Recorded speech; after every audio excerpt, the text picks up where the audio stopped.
RTN news కి స్వాగతం. Bulletin ముందుగా హెడ్లైన్స్ చూద్దాం. ఏపీలో రాజ్యాంగం కుంటుపడింది. రెడ్ బుక్ రాజ్యాంగం రాజ్యమేలుతోంది. వైఎస్ఆర్సీపీ అధికార ప్రతినిధి శ్యామల విమర్శలు.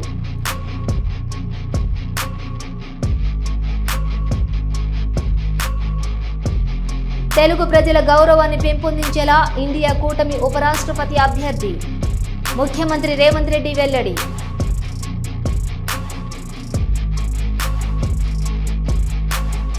P4 కింద 250 కుటుంబాలను దత్తత తీసుకున్న సీఎం చంద్రబాబు.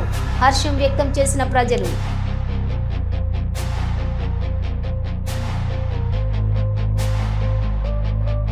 కూటమి ప్రభుత్వం అధికారంలోకి వచ్చిన దగ్గర నుంచి రాబందులు స్వైర విహారం చేస్తున్నాయని రెడ్ బుక్ పేరుతో రాజ్యాంగ హక్కులను కాలరాస్తోంది కూటమి ప్రభుత్వం అని విమర్శించారు వైఎస్ఆర్సీపీ అధికార ప్రతినిధి శ్యామల. చంద్రబాబు అండతో ఉద్యోగులపై మహిళలపై దాడులు చెప్పలేనంతగా పెరిగిపోయాయని అన్నారు శ్యామల.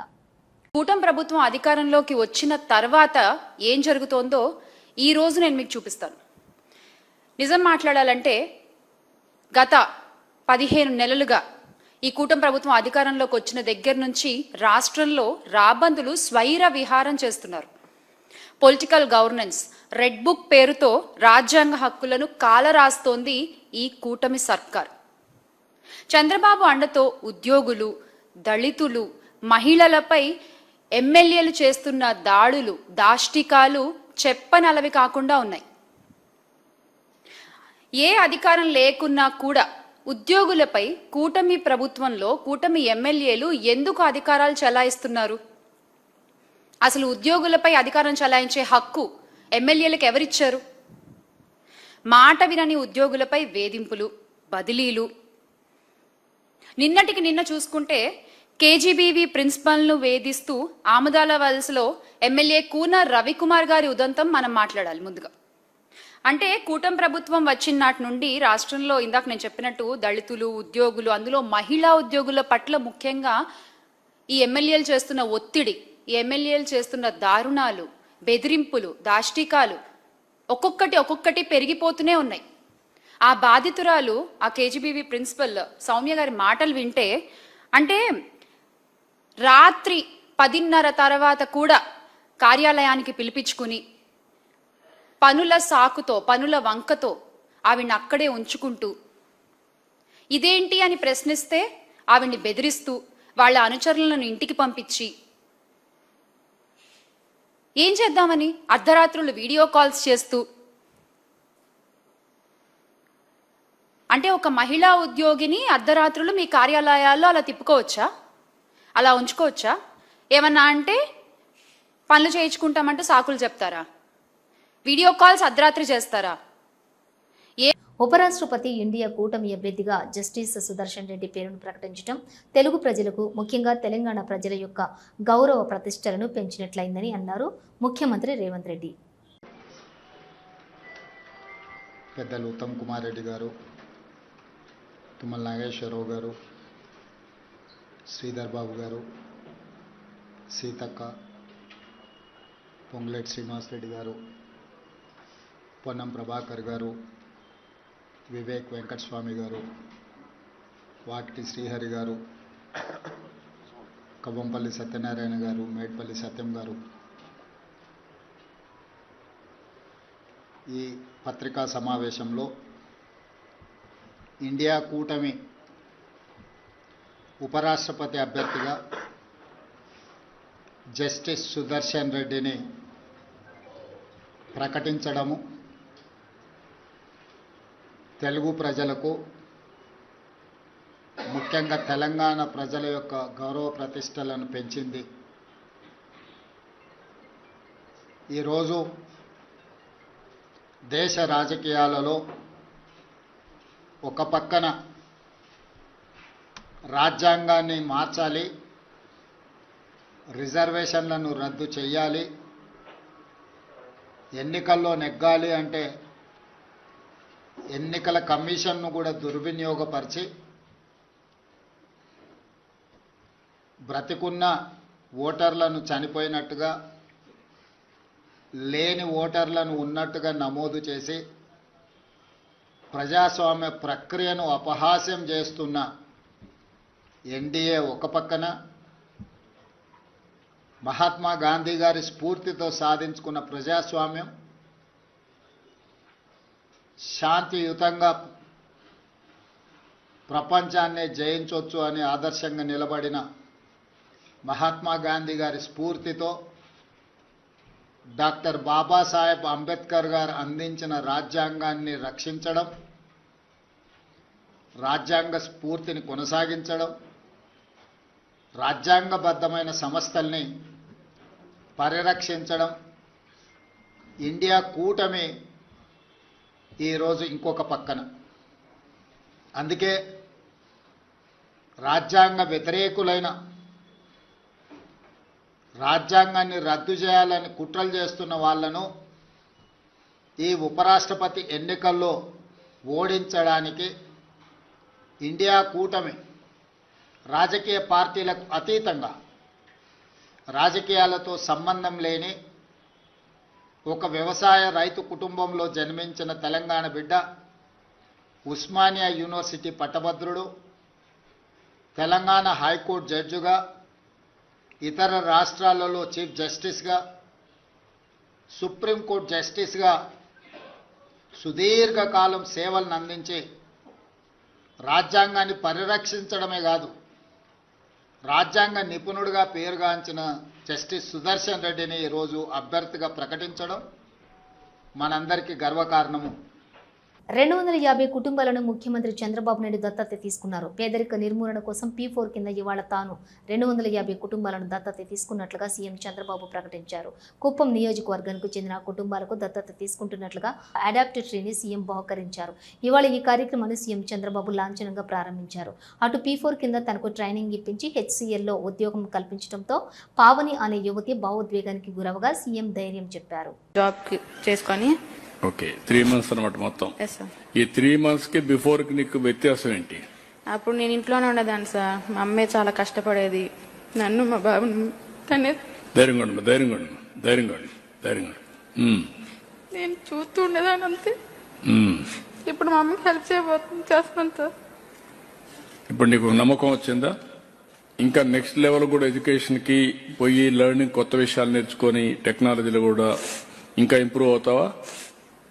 ఓకే, ఆ మాట అందరికి చెప్పని ఈ ఎగ్జాంపుల్ని కోట్ చేస్తూ, ఇలాంటి వాళ్ళు మీరు చూస్తున్నారు.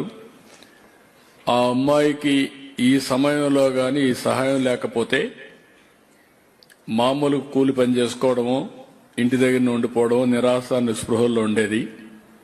3 నెలలకు ముందు నిరాశలో నుంచి ఈరోజు ఒక నమ్మకానికి వచ్చింది, ఒక కాన్ఫిడెన్స్ వచ్చింది.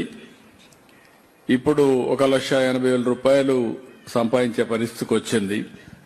అంటే మనం గుర్తుపెట్టుకోవాల్సింది, ఎక్కువ ఉండే బంగారు కుటుంబాలు కానీ, అదే మరి ఇంకొక పక్కన మార్గదర్శకులు గుర్తుపెట్టుకోవాలి. అవకాశాలు కనిపిస్తే ఇలాంటి కుటుంబాలు, ఇలాంటి పిల్లలు వండర్స్ చేయగలుగుతారు. చిన్న వయసులోనే విధి వక్రీకరించడం, దురదృష్టం వెంటాడడం, వాళ్ళ జీవితాల నాశనం అయిపోయే పరిస్థితి వస్తూ ఉంది. ఆ అమ్మాయి is a best example for all of us. ఒకసారి ఇని మీరు ఆశీర్వదించాల్సిందిగా మిమ్మల్ని అందరినీ కోరుతున్నా. చెప్పమ్మా, నీ మెసేజ్ ఏంటి అందరికీ చెప్పమ్మా. నువ్వు అందరికీ ఒక నమ్మకం కల్పించే విధంగా నీది ఒక సక్సెస్ స్టోరీ. నీ నుంచి ఏ విధంగా మిగిలిన యూత్కి ఒక మెసేజ్, నీలాంటి పిల్లలందరికీ. ఇప్పుడు బాధలు వచ్చినాయని బాధపడి పిచ్చి డిసిషన్ లేకుండా కొంచెం వెయిట్ చేసి, మంచి రోజుల కోసం వెయిట్ చేసి కష్టపడి మనం ఇంప్రూవ్ అవుతామే best. Thank you sir.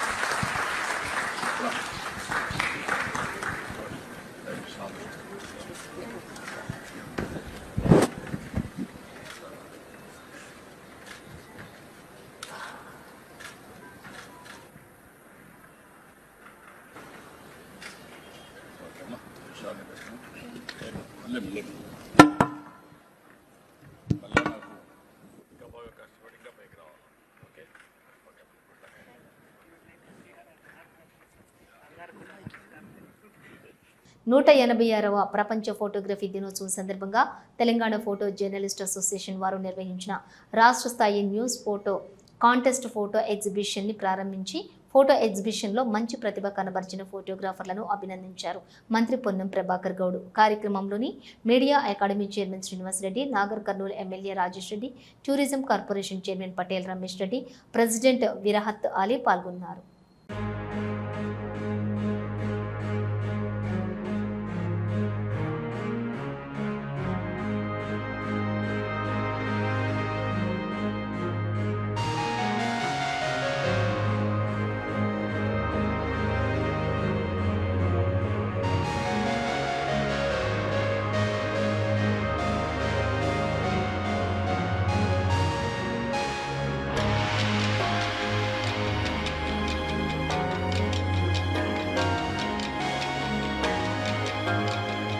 Amaravati మునిగిపోయింది అని కొంతమంది అబద్ధపు ప్రచారాలు చేస్తున్నారని అన్నారు హోమ్ మినిస్టర్ వంగల్పూడి అనిత. అమరావతి మునిగిపోతే నేను ఇక్కడ ఎలా ప్రెస్ మీట్ పెడతాను?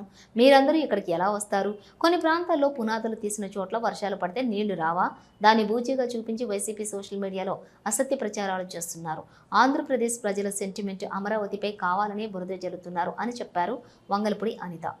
ఉదయం లేచిన దగ్గర నుంచి మొదలు పెడతారండి, అమరావతి మునిగిపోయింది, అమరావతి మునిగిపోయింది, అమరావతి మునిగిపోయింది. అరే అమరావతి మునిగిపోయింది మునిగిపోయింది అని మాట్లాడితే నేను ఒకటే క్వశ్చన్ చేస్తున్నా, అమరావతి మునిగిపోతే ఈ రోజు మీరందరూ కూడా బళ్ళు మీదో కార్ల మీదో ఏదో రకంగా ఇక్కడికి వచ్చుంటారు కదా, ఎక్కడైనా రోడ్లు కొట్టుకుపోయినాయా మీరు చెప్పండి? లేదు. ఈ రోజు నేను సెక్రటేరియట్ లో కూర్చుని మాట్లాడుతున్నా, సెక్రటేరియట్ మునిగిపోయిందా? అసెంబ్లీ ఏమైనా మునిగిపోయిందా? ఇప్పుడు అమరావతి కట్టడాలు కట్టుతున్న సమయంలో పునాది తీసుకునేటప్పుడు కొన్ని నీళ్లు చేరుతాయి. ఇప్పుడు వర్షాకాలం వర్షం పడక ఏం పడుతుందండి? వర్షం పడితే నీళ్లు రాక ఏమొస్తాయండి? 10 నుంచి 20 సెంటీమీటర్లు వర్షం పడేటప్పుడు నీళ్లు స్టాగ్నెంట్ అవ్వవు ఒక దగ్గర. దాన్ని బూచిగా చూపించి ఏకంగా ఇగో క్వాంటమ్ వ్యాలీ దగ్గర ఎంత నీరు వచ్చేసింది అంత నీరు వచ్చేసిందని వైసీపీ మీడియాల్లోని వైసీపీ సోషల్ మీడియాస్ లోని కొంతమంది చేత అబద్ధపు ప్రచారాలు. ఇతగాడెవడో సిద్ధార్థి సుభాష్ చంద్రబోస్ అంట, ఒకే ఒక వర్షం అమరావతి జలమయం. ఎక్కడి నుంచి పేపర్ తీసుకొచ్చి ఈ రోజు ఆ ఫోటోలు పెడతారంటే నాకు అర్థం కాదు. ఇలాంటివి సోషల్ మీడియాలో వేసి ఇగో దీని గురించి అమరావతి కోసం 3 రిజర్వాయర్లు ఎందుకు, అమరావతిని ఒక రిజర్వాయర్ గా కడితే పోలే, 3 పంటల పండనేలా రిజర్వాయర్లు నీళ్లు పుష్కలంగా ఉండే కదా. అంటే ఇలాంటి ఒక రకమైన నెగిటివ్ యాంగిల్లో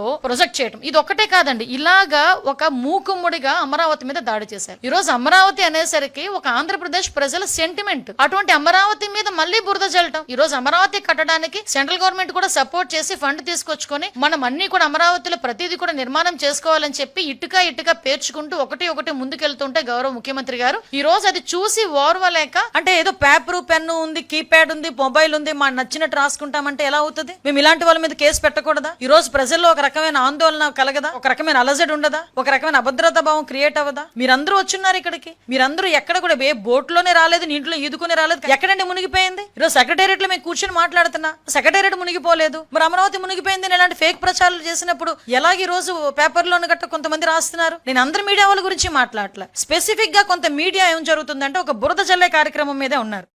పూటకొకడు జైలుకు పోయొచ్చి నోటికి వచ్చినట్లుగా మాట్లాడుతున్నారని, అసలు జైలుకు ఎందుకు పోయారని ఆత్మావలోకనం చేసుకోవాలని జైలు యాత్రలు చేస్తూ చరిత్ర సృష్టిస్తున్న జగన్ రెడ్డి అని విమర్శించారు ఎమ్మెల్యే నక్కా ఆనందబాబు.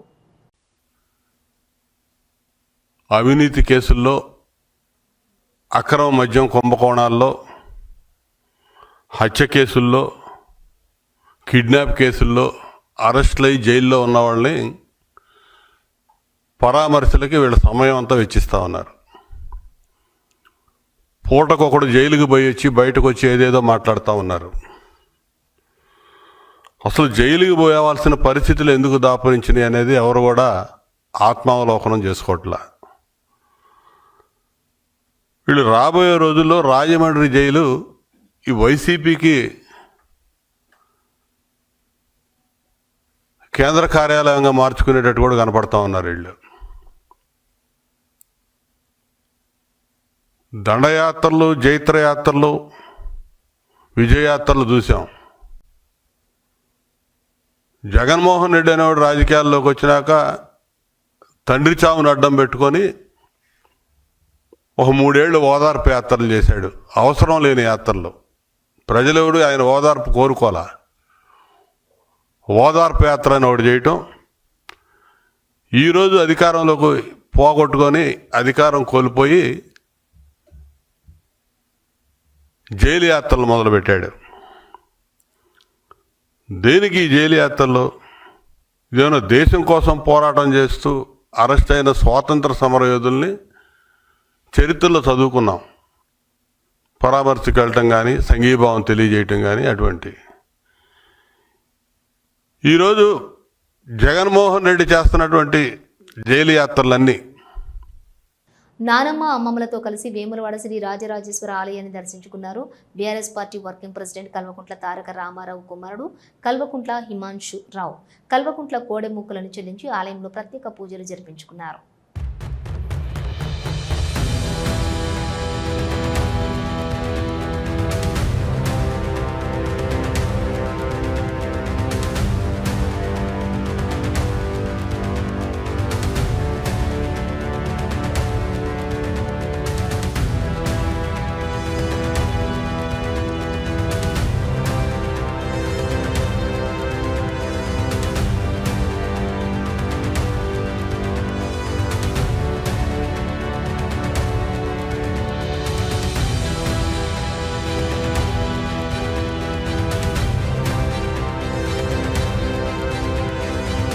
నందమూరి జయకృష్ణ సతీమణి పద్మజ నేడు మరణించారు.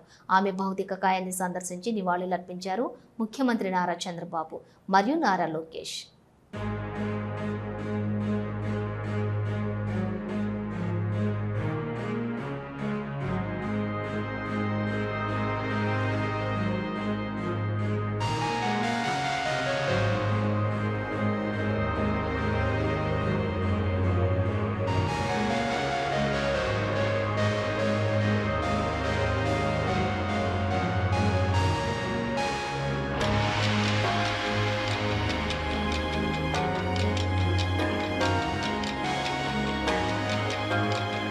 తిరుమల తిరుపతిలో నాద నీరాజన కార్యక్రమం సాంప్రదాయ నృత్యాలతోటి సంగీత కార్యక్రమం జరిగింది. కార్యక్రమానికి హాజరైన భక్తులు మరియు శ్రోతలను నాద నీరాజన కార్యక్రమం ఎంతగానో ఆకట్టుకుంది.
తిరుమలలో శ్రీవారికి సహస్ర దీపాలంకరణ సేవ కన్నుల పండుగగా సాగింది.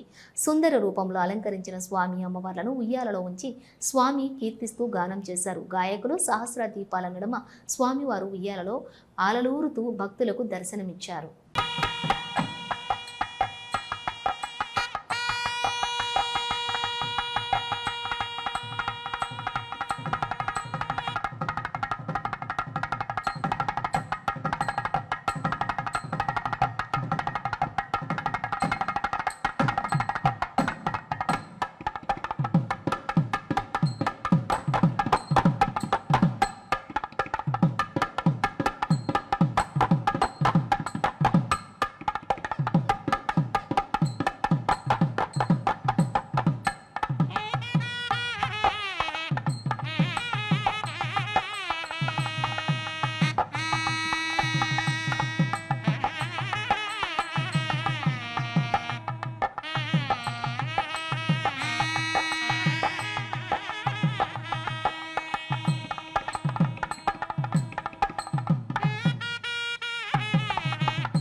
व्याघ्र उतया पृताकौ त्विषिरग्नौ ब्राह्मणे सूर्येया इन्द्रय्या देवी सुभगा गजाना सा न आगन्वर्चसा संविधाना या राजन्ये दुन्दुभावायतायाम् अश्वस्य ఇవి బులెటిన్ విశేషాలు. మరో బులెటిన్తో మళ్ళీ కలుద్దాం. అంతవరకు చూస్తూనే ఉండండి న్యూస్.